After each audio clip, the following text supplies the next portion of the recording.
Una vez más nos vemos de nuevo aquí para empaparnos de la actualidad del Giro de Italia. Hoy etapa número 6 del Giro entre Cascino y San Giovanni Rotondo, con una extensión de 238 kilómetros. De los 176 ciclistas que tomaron la partida, ya no están 7 corredores, entre ellos uno de los grandes favoritos, Tom Dumoulin, quien tuvo que salir de la carrera por una caída. El japonés Hiroki Nishimura fue el primer eliminado por quedar fuera de tiempo en la primera etapa. El colombiano Juan Sebastián Molano por unos controles internos de su equipo, el United Emirates Team, los cuales indicaron que había resultados irregulares en unas pruebas realizadas antes de partir la cuarta etapa.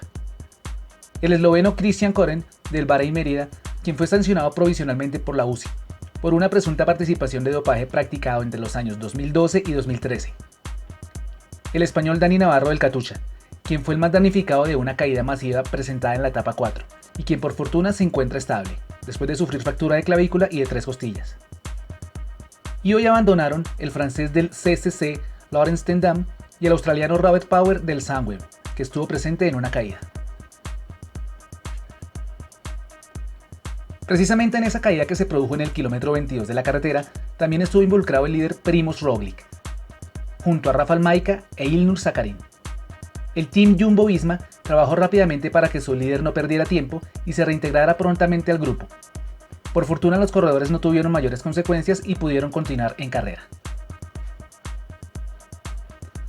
En el kilómetro 57 fueron 13 los corredores que protagonizaron una fuga, la cual llegó a tener más de 5 minutos de ventaja sobre el resto de los competidores. Entre los destacados están el costarricense Andrei Amador y José Joaquín Rojas de Movistar, Fausto Masnada del Androni Giocattoli, Sam Oomen del Sunweb, Rubén Plaza del Israel Academy Cycling y Valerio Conti del Emirates Team, quien hasta ese momento era líder virtual de la clasificación general. Los candidatos al título presentes en el pelotón dieron licencia a los fugados para avanzar libremente, permiso que a la postre sería contraproducente para todos los favoritos, pues cederían sus posiciones en la clasificación general. A 30 kilómetros de meta empezó el ascenso a la Coppa Casarinelli, y fueron los italianos Fausto Masnada del Androni y Valerio Conti del Team Emirates quienes tomaron la iniciativa y lograron separarse de sus otros compañeros. Masnada cruzó primero el premio de montaña y sumó importantes puntos para la clasificación, mientras Conti dibujaba una sonrisa en su rostro, sabiendo que tenían más de 8 minutos de ventaja sobre el lote de Primož Roglič y que hacía realidad el sueño de vestirse con la maglia rosa. Los pobladores de San Giovanni Rotondo vieron cómo dos italianos cruzaban la meta. Fausto Masnada ganó la etapa con la complacencia de su compatriota Conti, quien de alguna manera le retribuyó su trabajo en la fuga y le permitió pasar primero.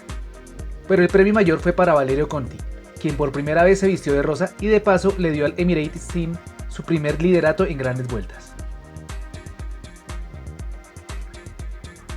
Con el primer triunfo de Masnada y el primer liderato de Conti, la clasificación general dio un vuelco absoluto y cambió por completo sus top 10. Líder Valerio Conti con 25 horas y 22 minutos. Segundo Giovanni Carboni del Bardiani a 1:41. Tercer puesto para Nance Peters a 2 minutos y 9 segundos. Cuarto para José Joaquín Rojas Rojillas a 2 minutos y 12 segundos. Valentín Madua quinto a 2:19. A 2:45 se encuentra el portugués Amaro Antunes del CCC en la sexta casilla. El ganador de la etapa, Fausto Masnada, se ubica séptimo a 3 minutos y 14 segundos. Octavo puesto el belga Peter Serry a 3:25. Noveno el costarricense Andrei Amador a 3 minutos y 27 segundos. Y cierra el top 10 Sam Oomen a 4 minutos y 57 segundos. Primož Roglič se ubica en el puesto 11 a 5 minutos y 27 segundos de Valerio Conti.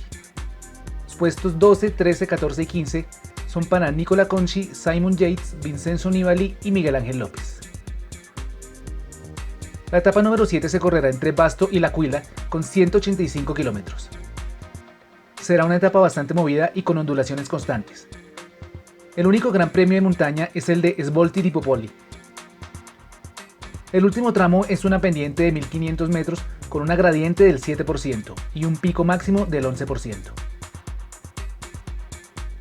Pasen ustedes un excelente jueves y no olviden suscribirse al canal. Gracias y hasta mañana. Vuoi favorire? Bravissimo!